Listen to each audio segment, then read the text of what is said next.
Stress Tested: How the New Science of Stress Hormones Can Transform Your Health, by Dr. Richard Mackenzie and Peter Walker. Read by Peter Walker.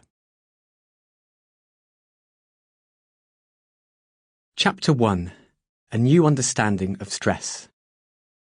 We're now approaching a century since the word stress acquired its current usage, having been used originally only in physics and engineering to describe the way force is exerted on physical objects. It's also more than 40 years since stressed out entered the lexicon. These days, it's fair to say, everyone knows what it means. Or do they? It's a word we're all familiar with, and yet the closer you look, the more slippery it can sometimes feel. If someone came up and asked, "Are you stressed?" For many people, the short answer would be a simple yes. If perhaps not at that exact moment, then in a broader sense, most definitely. This, at least, is what the studies and surveys show us. 3/4 of British adults say that at least once over the last year, they've been sufficiently stressed that they felt overwhelmed or unable to cope. But others might reply, it depends what you mean. Stress is many things.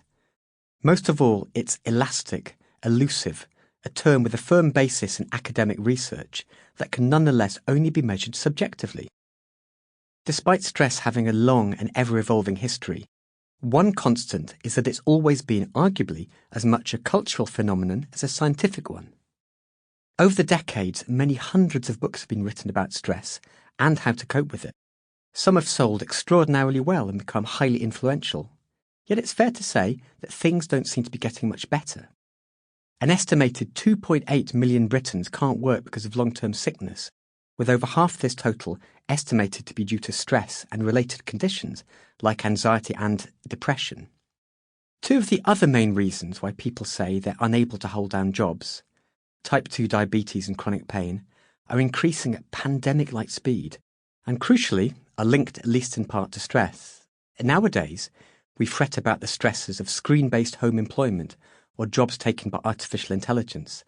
150 years ago, anguished Victorian writers feared that the human mind was not equipped to deal with advances like 70 miles per hour travel on steam trains or instant long-distance communication via the telegraph. Why another book? While stress can't be solved, we're approaching a thrilling new era of understanding stress as a phenomenon, both medically and in broader terms, and therefore discovering ways it can be mitigated. Researchers are increasingly able to explain stress as a biological societal construct. What happens in our body does not exist in isolation. It's almost always moulded, often very significantly, by the external circumstances we face, many of which are entirely beyond our control. This book will not present stress as something to be vanquished through a list of individual action points, ones which invariably end up proving so impractical they leave the listener feeling guilty and, yes, more stressed. Stress is part of our lives. It's something that cannot be measured by a test or plotted as a series of numbers on a graph. It is real, but also entirely personal. There are no one-size-fits-all answers. This is not a self-help book, although we hope it is a book which could help many people. The better we understand how and why stress occurs, and how it impacts our physical and mental well-being, the more we can do about it. This is a much bigger picture than you might think. What is stress?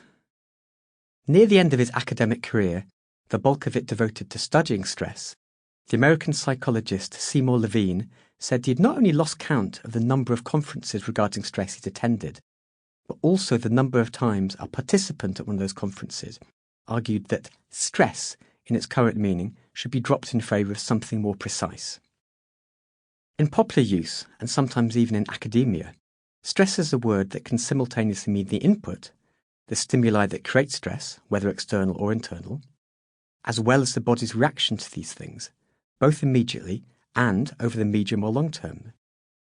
Hans Selye, the researcher who popularised the definition of stress in its modern usage, also coined the term stressor, something which creates stress, to distinguish it from the reaction. Useful though this is in some ways, it still leaves you with a definition for stressor as nothing more than something that causes stress. It can all feel a bit circular. Some experts have tried to define stressors as stimuli which disturb or potentially disturb Sample complete. Ready to continue?